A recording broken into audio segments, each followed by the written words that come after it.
thought of a day in Marathi, Hindi and English 3 in 1। हम वह शिक्षा चाहते हैं जिससे चरित्र का निर्माण हो, मन की शक्ति बढ़े, बुद्धि का विस्तार हो और जिससे व्यक्ति अपने पैरों पर खड़ा हो सके।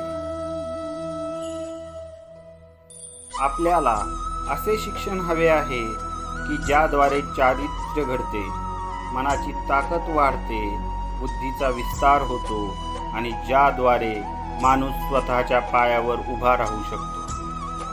We want that education by which character is formed, strength of mind is increased, the intellect is expanded, and by which one can stand on his own feet.